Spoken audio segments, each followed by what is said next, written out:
Hi everyone. Welcome to the first roundtable discussion of the Legal Studies cluster. Today we will be talking about bail jurisprudence surrounding the demise of Father Stan Swami. So, in India, the law of bail, as evident in the case of Father Stan Swami, has tends to work heavily against poor people as they can't afford good legal services. Even if they do get bail, they may not be able to offer sureties to ensure that they can comply with the conditions of the bail. With with this result, they continue to be in custody despite the order of bail. Sometimes they spend time this time they spend in jail is longer than the punishment they could have been awarded by the judge. The rich also suffer from some sort of prejudice against bail, which tends to act as a mechanism that is supposed to ensure liberty to the accused without giving any unjustified benefit to them. However, in the recent past, it has been observed that the practice of granting bail has become quite unstable and ambiguous. Factors like bail bond amount and considerations for granting bail and conditions imposed in the bail bond have have been heavily biased against people who have been participating in activism, like in the case of Father Stan Swami. Father Stan Swami died in custody on the 5th of July 2021, aged 84, in the middle of a long battle for medical bail. He was a tribal activist who worked in Jharkhand for over 5 decades, organizing for land, water, and forest rights. He was he was accused by the NIA for having links with um, terrorism and was arrested in connection with the 2018 Bhima Koregaon case last October, I believe. And he was charged under the anti-terror law of the UAPA.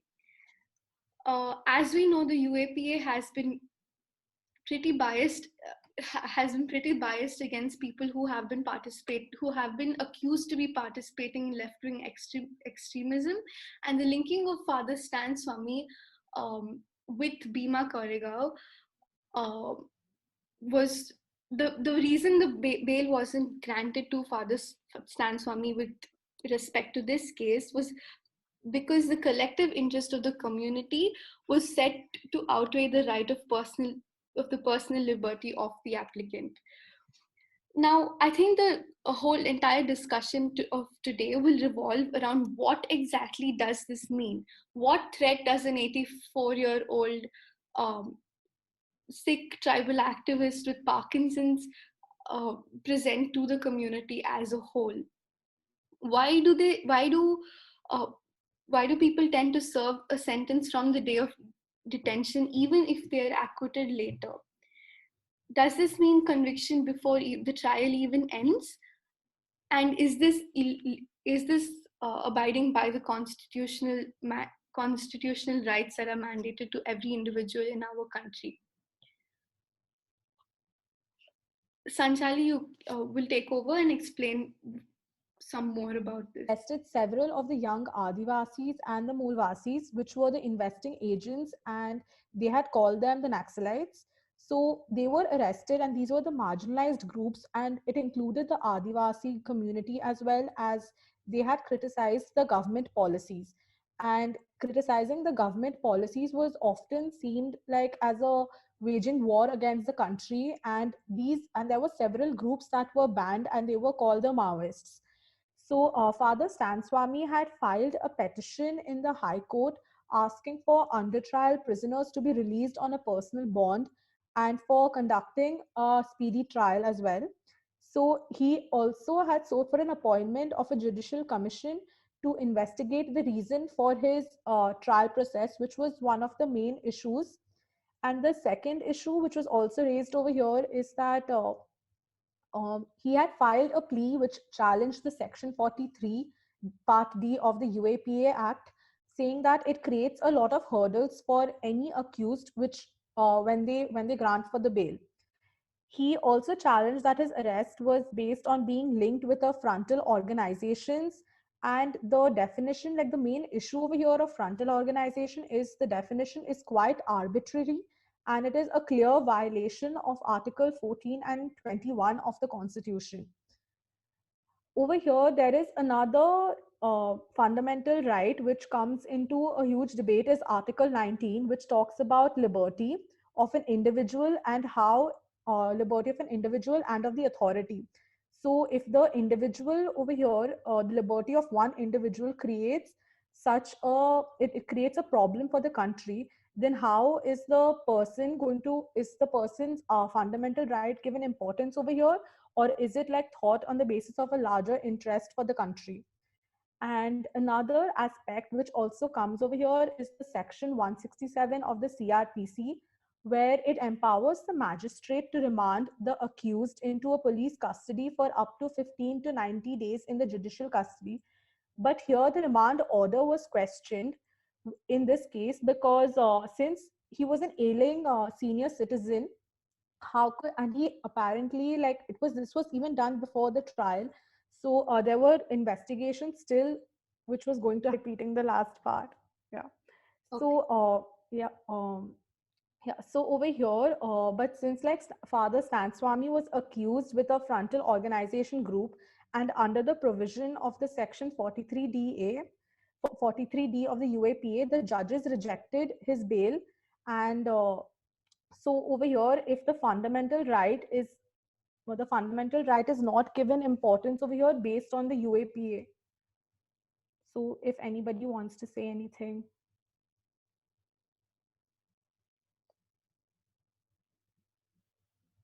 So I guess I will continue after this. So since we are talking about Section 43 of the UAPA, which is one of the main reasons why Stan Swami's death is come under such scrutiny. So Stan Swami's death has caused quite a long shadow over this section, and there are many reasons for this. So this section was very infamously amended in 2019. This is when this section basically granted the central government the right to to call or to label an organization as a terrorist. However, in 2019, the amendment allowed the central government to do so for individuals. So this is rather problematic because it allows the government to suppress activists and anybody else who might be dissenting their opinion. And therefore, this is rather an infamous amendment. And it creates, so there's a man called Giorgio Agamben. I'm not sure if I'm pronouncing his name right. He came up with this thing called a zone of anomy, and this basically talks of how how the standards of a constitutional principle, along with some basic rights such as along with some basic laws such as the criminal procedure or the way the evidence is presented before a court, everything is undermined or diluted to a great extent. And this is what we see under UAPA because, as explained earlier, it does not allow for anyone who has been charged under this act to get bail. So there are many laws may it be domestic within the constitution or international law under conventions such as the UN Declaration of Human Rights or the International Convent in Civil and Political Rights. So all of this has been breached to a certain extent, where um, not because every person has a right to be innocent until proven guilty. However, UAPA treats every person as guilty until the accused proves himself or herself as innocent. And the absence of this law has created some void within a person's constitutional rights, as explained earlier. One case which um,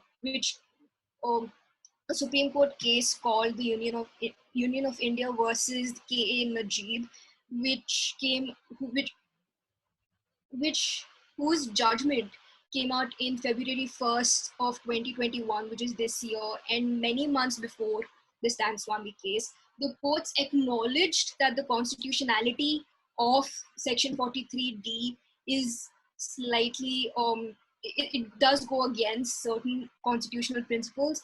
And the only way that this can be justified is if there is a speedy or a fair trial that takes place. However, as we know, the Indian judicial system does not necessarily act in such a speedy manner, and it took this long for them to uh, acknowledge the fact that that the innocent person might suffer in jail for many years, um, because they can't be granted bail until they can prove themselves to be innocent. And this is something that we saw in Stan Swamy. He wasn't able to get bail even though he had uh, medical ailments and he needed bail for.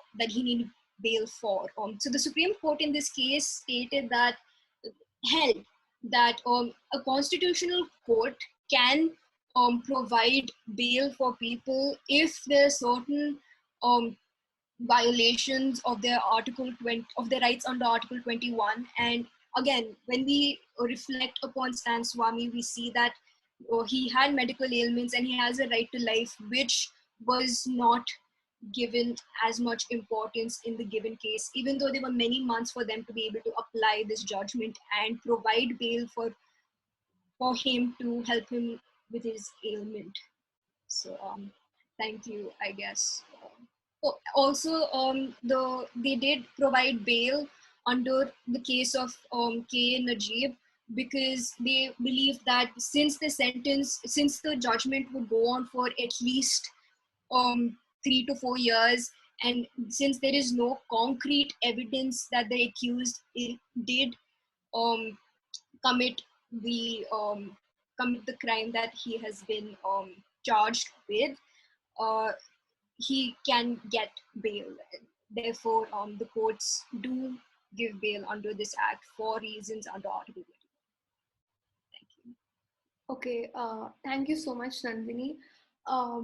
So we'll have Lavanchi speak first, then Shreya, and then Shavishta.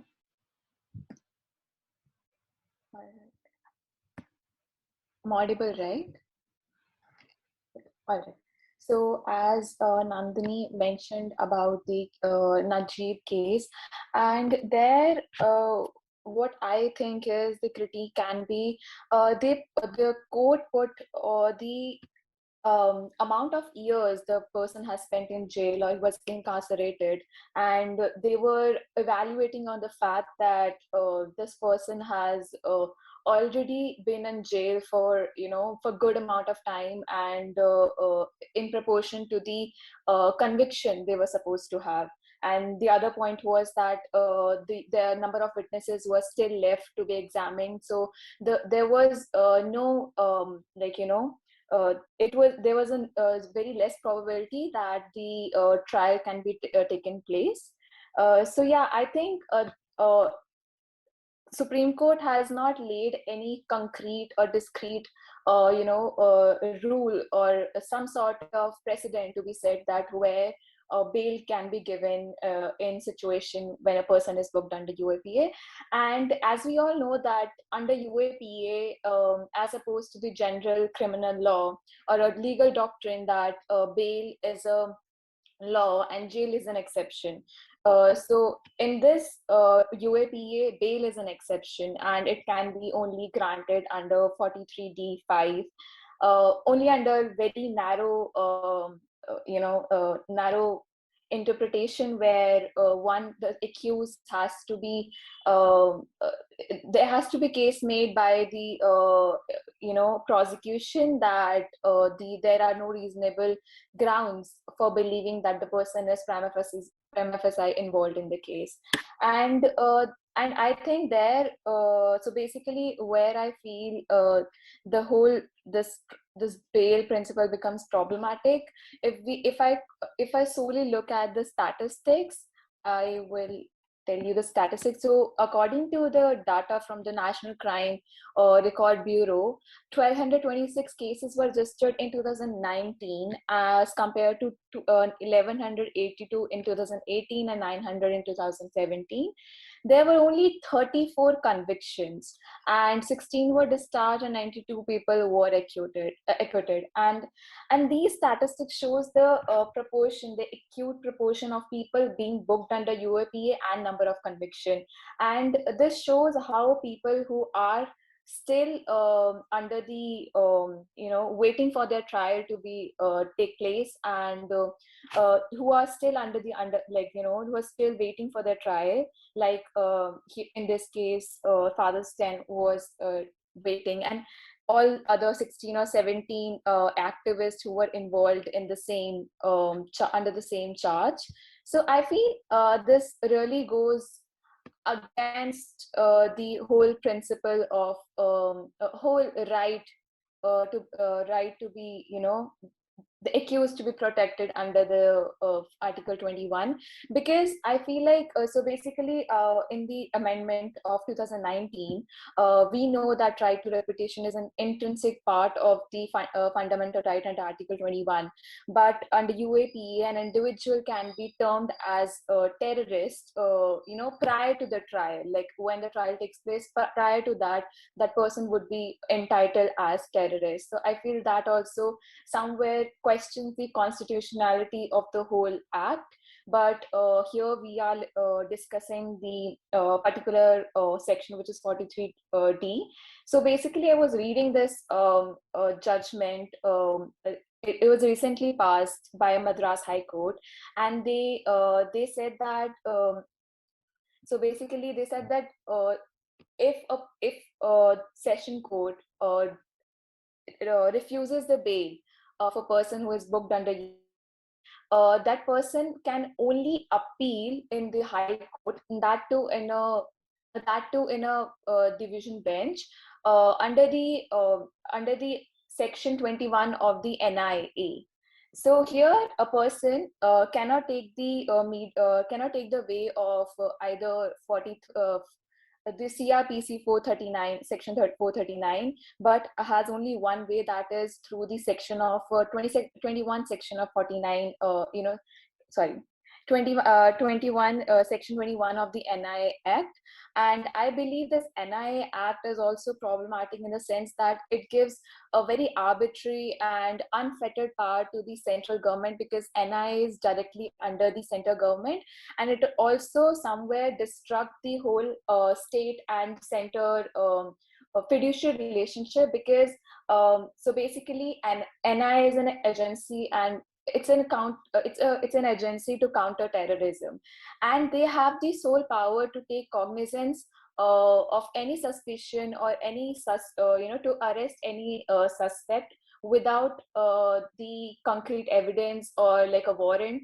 And they can also sometimes supersede the authority of a police. But if we look at the list and the constitutional list, so basically police, the whole area of police investigation is under state. But here in this case, center takes the power, and center, which is NIA, they take the power and they actually supersede the police authority.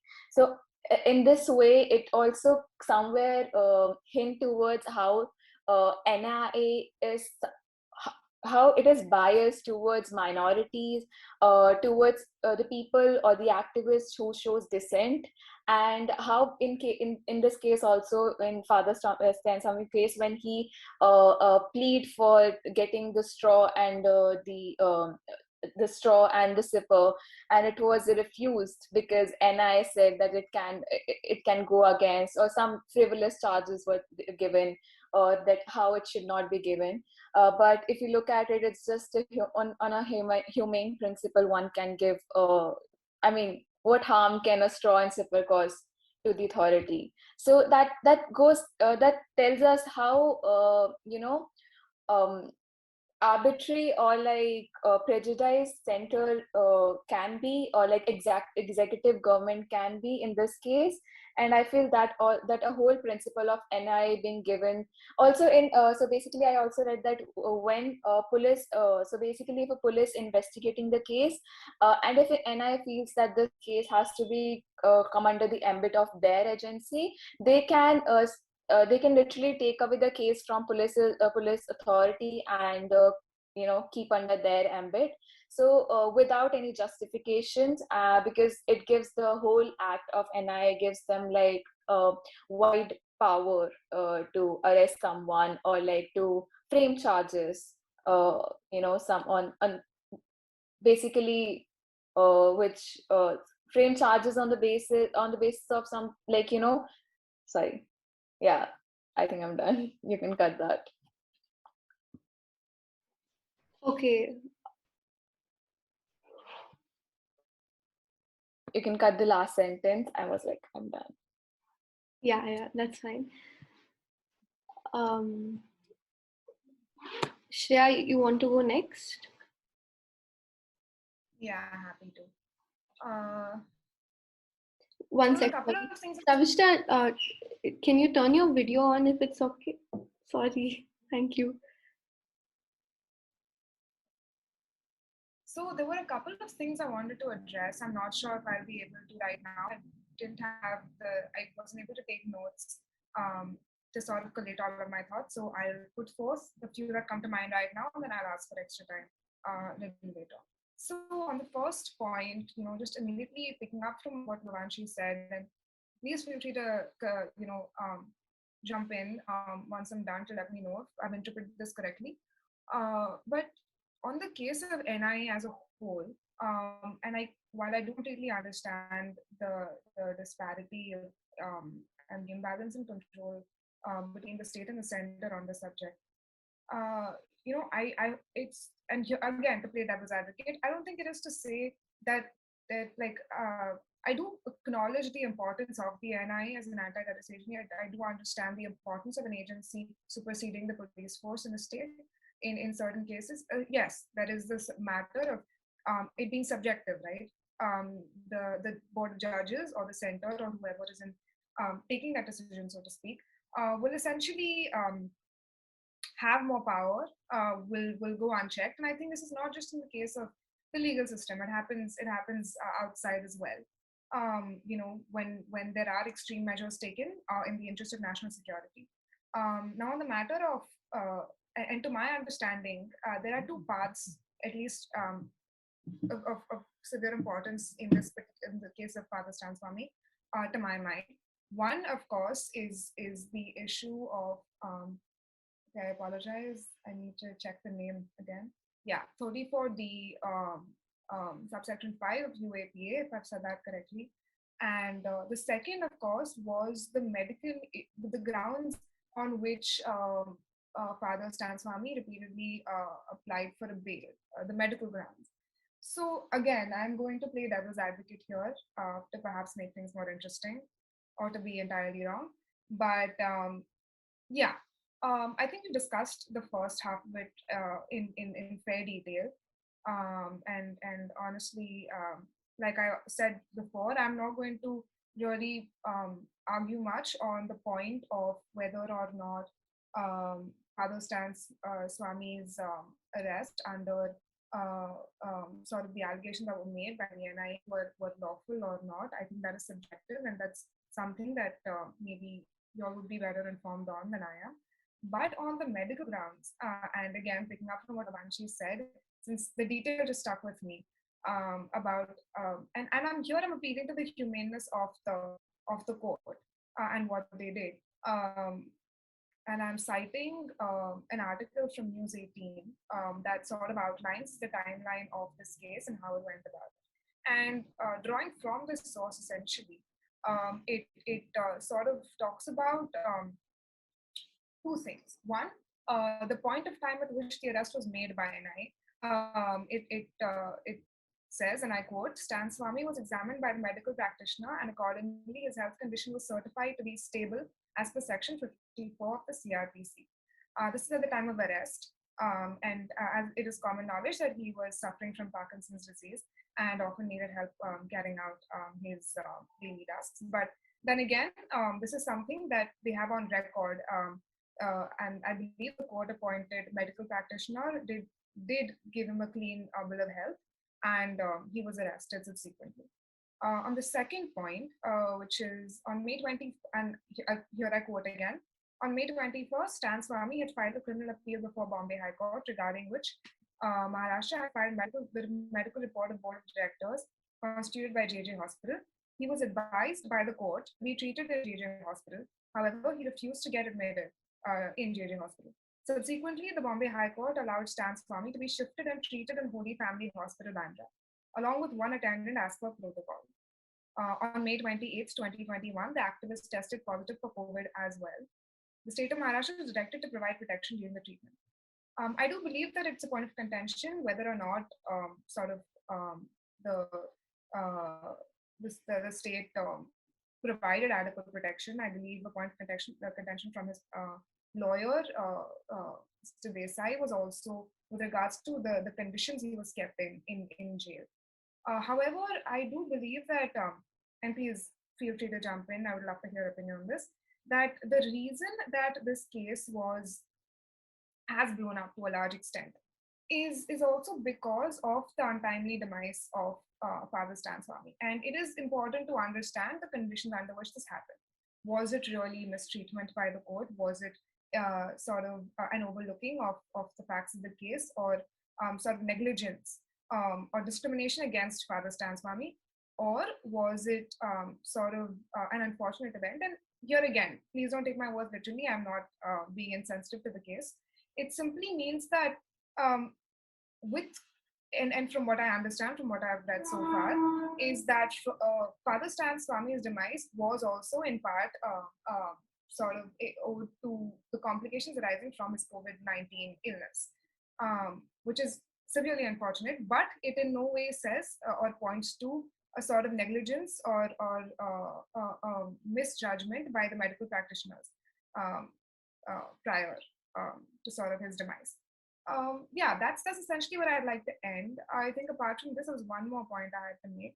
And again, I would like greater insight on this, since there's only one article I have referred to for this. But the High Court does mention that it granted bail to the co-accused Baravara Rao, despite vehement opposition. And again, while I understand the statement was made by the High Court, perhaps with their own interests in mind, if this is factually correct, and please point out if it's not, it does show, in some sense, a sort of humane quality. It does portray the High Court in a humane light, and I think it's worth discussing the scope of NIA outside and the High Court outside of Father Stan Swamy's case as well, to sort of see whether or not our arguments hold in that light. Yeah, that's all. Thanks.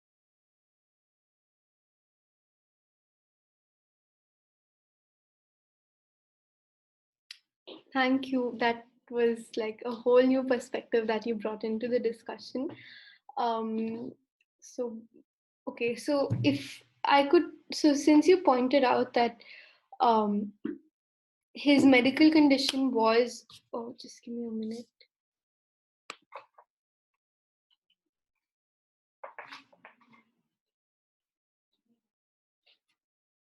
Okay.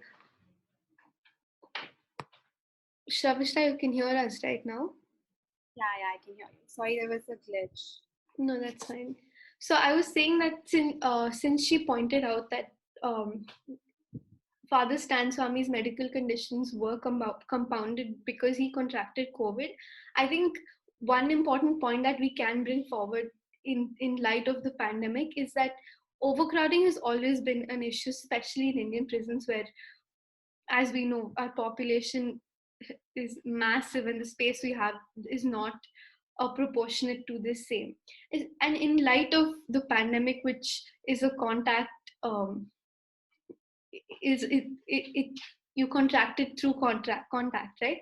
So what about in this case? So I was looking at the statistics for prisoners under trial currently, and there 1.6 million people currently incarcerated in prisons all over the country, and 97% of them have not been convicted yet.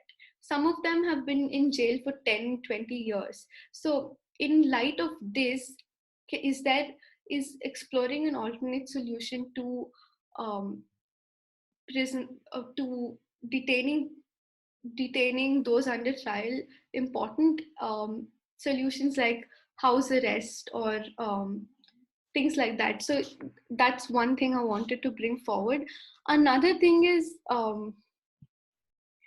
that so in this case, so the NIA and the UAPA held that, you know, so they didn't have any solid evidence that they brought forward in bail hearings to reject the plea of Stan Swamy. They were just adamant to not let him go, but the reasoning in these bail orders, in their arguments for the bail hearing, wasn't substantiated with solid logical evidence that proved that he could be a threat to the community if released on bail.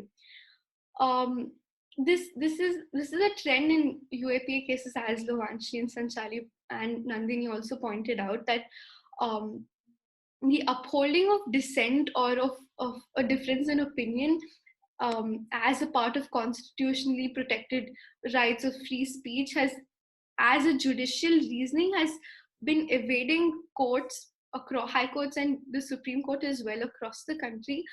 When it comes to cases of UAPA, this is evident even in the in so many cases like the Munawar Farooqi case, the Navdeep Kaur case, even in the Safura Zargar case. So, oh yeah, another point that I want to bring forward at this point is that, so this, as we know, Safura Zargar was linked with the CA protests in 2019 December, and she was denied bail although she was 9 months pregnant. I mean, of course, she was finally given bail on compassionate grounds, but although there was no evidence to link her presence to the riots that were caused in Delhi, for which she was arrested in February 2020, she was kept in jail despite the pandemic because of the nature of UAPA. However, another thing that I want to bring forward is the same judge who rejected Safura Zargar's bail was granted bail to Disha Ravi in the recent toolkit case in, I think, the beginning of 2021. So there he said that there is a need to establish a direct link between speech and a violent act through some evidence stating that there was, and this was overwhelmingly ignored while arresting these young activists who seemingly have no seemingly pose no threat to society as a whole. So how important is it while adjudicating these bail cases to take note of evidence and not compassionate grounds like, you know, Parkinson's or medical reasons? How important is it to immediately know that to follow the whole criminal jurisprudence in our country revolves around the fact that although we can let 10 innocent people go but not 10 guilty people go but not prosecute one innocent person, right? So does this stick by that aspect of our criminal jurisprudence, and how important is dissent a sign of a vibrant democracy? Let me see who raised their hands. Okay, Shravishta, do you want to go next? Yeah, I'm so sorry. I won't be able to switch on my video because laptop lagging and it's switching off like recurrently. So, is that okay? Yeah, that's fine. You were just talking about the alternatives to the money-based system, and like I mentioned in the last discussion as well, there were just these two important projects which were actually launched, and it would be extremely fruitful if it's launched even in India as well. So the concerns over the money bail system actually did lead to the formation of something called the Manhattan Bail Project in the 1960s, and they employed this very, very simple strategy of looking into the backgrounds of thousands of defendants to assess whether the defendant could be trusted to return for his or her trial without being required to purchase a bail bond at all. So, like, factors like criminal records, family ties, community, employment history were actually looked at, and they were determined whether they posed a flight risk or not. So they were successfully actually able to demonstrate that people with strong ties to the community could actually be released from custody safely without bail, merely on the promise to return to the court. So furthermore, the project also revealed that around 1.6% of them failed to show up for their trial for reasons within their control. So very similar projects like this did spring up in states like America, leading these states to either completely repeal this bail system or at least introduce bail reforms. So in India, also suggestions like provided like projects like the Manhattan Bail and the DC Bail have actually been alluded to as alternatives to the money bail system by both Justice Krishna Iyer and Justice P.N. Bhagwati. Additionally, when you were talking about the medical grounds, I just want to add a very important case that the court blatantly ignored. So in the D.K. Basu case, what happened is the Supreme Court mandated the medical examination of every person who was actually arrested. So the Supreme Court just did not intend a cursory or a visual examination, but a somewhat more detailed and in-depth exercise. So the arresting officer in this case of Stan Swamy must have taken steps to have Stan Swamy examined by a competent medical officer who would have either recorded his age and the fact that he suffered from Parkinson's disease. And considering that he's an 83-year-old or an 84-year-old, I don't understand how this would even pose a flight risk to the community. That's it.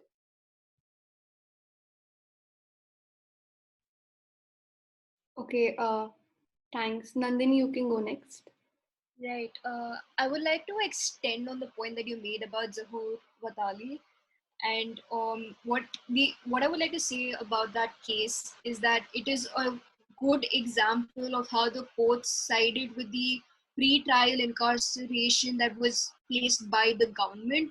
So the court was supporting the governmental bias against the activists. And especially the way that the as you explained, that the judge for this case did grant bail for the very next case that came into the court. And this is a very good example of an deference of sorts in the judgment of the judges. So that's all I wanted to say as an extension. Thank you. Can I go next? Yeah, go ahead. Okay, so I'd like to extend 2 points on what Trisha and Nandini only said. So the first one was about the overcrowding point. So the Supreme Court had passed a judgment that if the prisoners had spent a trial for 7 years, or even if they're on their 7th trial basis, then they could be released or paroled. But also a lot of them who had financial problems, so because they didn't have lack of legal representatives, so they could be released. But also there was a huge criticism on this judgment of the Supreme Court, which brings on the Safura Azargar case, is that why wasn't she released? That is because it was quite discrepancy, because the Supreme Court had given a lot of power to the state government on who they could release and who they could not release, which is where there was a lot of unequal in the justice system of the country. And a lot of activists voice and everything was suppressed, taking in condition of the COVID-19 situation. This is all I wanted to say.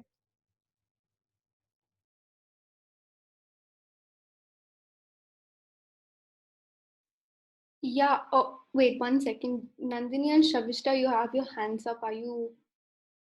is it from the previous time, or you have something? No, I just have a small point to add. Okay.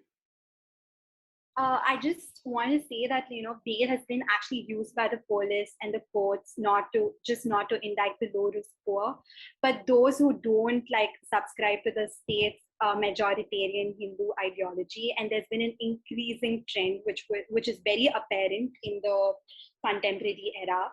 So they've been using the bail provision of the criminal code tactically to their advantage by stifling their voices and holding them in jail for extended spells of time. So here it's very apparent that Stan Swami was seen as a threat to the regime. So instead of addressing the problems of the Adivasi community, tribal community, etc., what they decided to do is they just decided to incarcerate Stan Swami.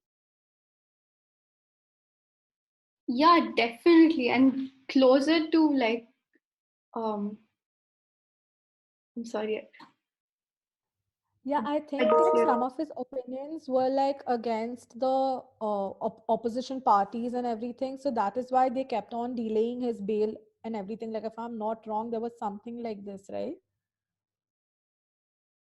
Yeah, and this has also been compounded with respect to like caste and especially if you guys remember the Nodeep Kaur case that happened in Feb or March of this year. She was 23. She was a Dalit labor rights activist, and she was kept in jail for 6 weeks in Sonipat, and she was brutally tortured. She was sexually assaulted, and only when her case came to light with respect to the media showing, oh my god, yeah, with respect to the media giving her attention, only when the case received media limelight, that's when the court decided to take up the bail hearing, and and then the medical report was placed, and also, yeah, so this was, she appealed to the sessions court, and there was no she wasn't granted bail, and then she had to go to the high court.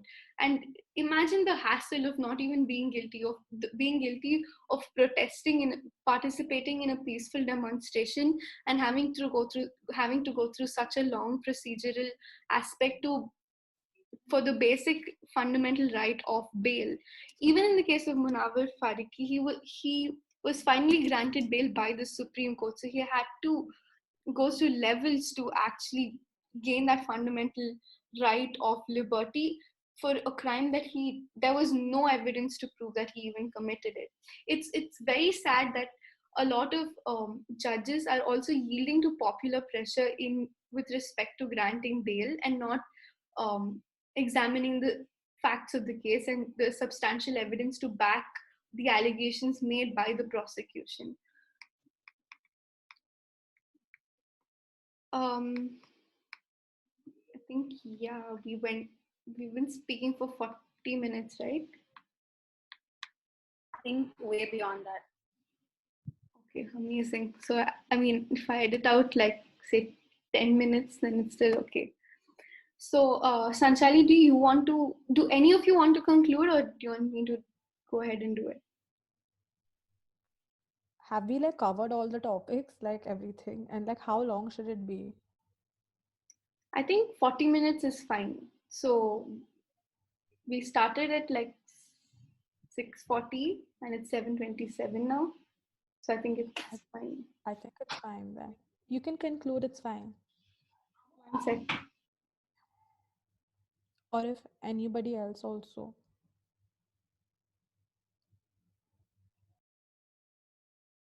Yeah, sorry, what did you say? I said if you want to conclude, you can go ahead. Or like if anybody else wants to pitch in anything. I want to like put forth one argument, but I'm really not sure if it's relevant, or like you can like just remove it, from the clip, because we're already under that time. So so basically I was thinking, uh, we are discussing UAPA, and there have been many special criminal laws or statutes like POTA or like TADA and NDPS. So if we talk about the jurisprudential question over here is that how some of these special laws uh, tends to deviate or makes the stringent provisions or stringent rule for the accused, because they cover apparently serious offenses, and the provisions such as to get like the remedial provisions such as to get bail, how they are altered. And also we know that how the crime of terror is taken so seriously because it concerns the sovereignty and national security by our government, and how it is singled out from all the other crimes. Though we do have IPC and it does mention about conspiracy or waging war against state, but again there is no like concrete provisions over there. And if we talk about the Professor Fuller argument about generality of law, like how a law should be general and it should be applied fairly to every accused or every person in the country, and how it ensure fairness. So I mean, these arguments, like they defend the generality of law in one hand, and then we have in modern contemporary law legal field, we have these special laws which sometimes surpass the general CRPC or the Evidence Act, because we have seen in UAP also the onus is reversed, the bail provisions are stringent, and the admissibility of evidence also becomes like narrow in that sense.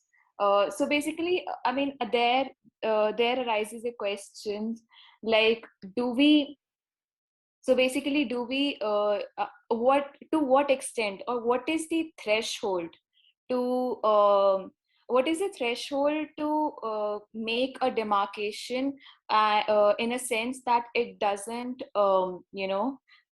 it doesn't encroaches the right of the accused?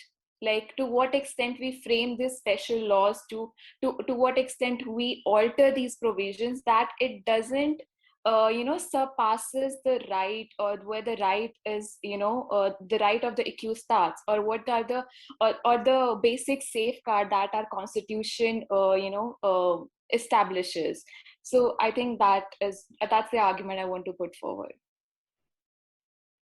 Yeah, I think that's really relevant. And what has been happening is that a wrongful detention on it violates the rights of a person who has been detained, but it also leads to a breach of security of society as a whole, and a strict adherence to the model of the current bail model in our country. It emphasizes on the prevention of um, unjustified detentions more than the guilty going unpunished, right?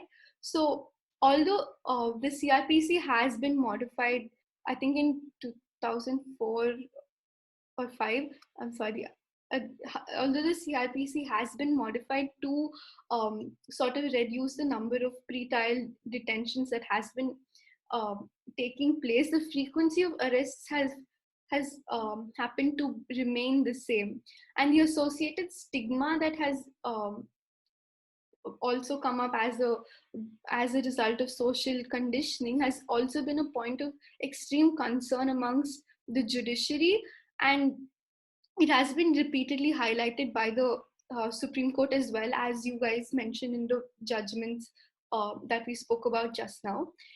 Um, in addition to this, mitigating the instances of unnecessary continuous detentions and bail provisions in the code have played a vital role for propagating um, this uh, this unjust system of bail that we currently see.